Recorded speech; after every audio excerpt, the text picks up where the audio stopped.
The United States produces more oil than any other country on earth, more than Saudi Arabia, more than Russia.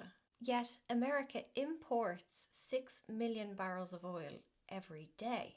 And at the same time, America exports 4 million barrels of oil every day. So America makes oil and sells it to other countries, then buys different oil from other countries and uses that. This is not a mistake and it's not inefficiency. This is the structure of the machine. The question is why? And the answer involves physics, economics, and why Venezuela just got invaded. Oil comes in types, and there are two main types: light crude and heavy crude. Light crude is easy to refine. You heat it and it separates into different products. You get petrol, diesel, and kerosene. Heavy crude is thick, dense, and high in sulfur. Refining it requires complex equipment. You need high temperatures and chemical processing, and you cannot easily swap between these. A refinery built for heavy crude cannot suddenly start to refine light crude instead. And repurposing a refinery would cost billions. Texas oil fields were discovered in the early 1900s. Production peaked in the 1970s and has since been declining.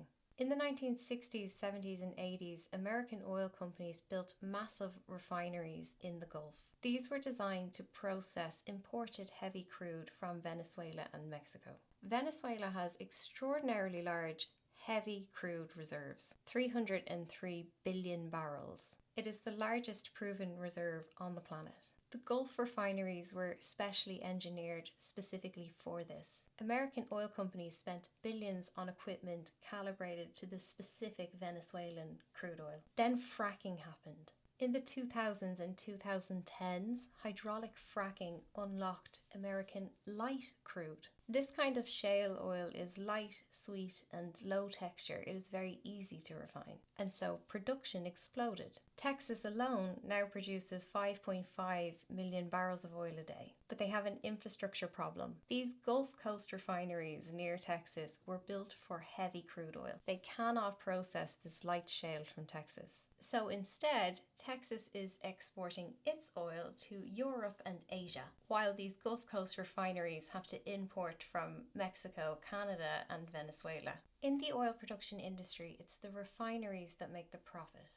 Refineries are incentivized to process cheap shit crude oil. When Venezuelan crude is available, the margins for these oil refineries are much, much higher. That is what these companies want. These oil refineries want access to cheap Venezuelan crude oil again, because it's a perfect match for their existing equipment. Chevron has operated in Venezuela since 1923. Chevron now produces 250,000 barrels from Venezuela every day. This is about 25% of Venezuela's total output. This invasion is not happening because of drugs. America's fentanyl crisis is not coming from Venezuela. Venezuela does not produce fentanyl. This war is not happening because of democracy.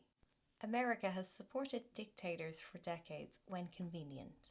This invasion is happening because of corporate pressure. In the 1960s, America built refineries designed for heavy crude. Retrofitting solutions for these old refineries very much exist, but capitalism rejects them.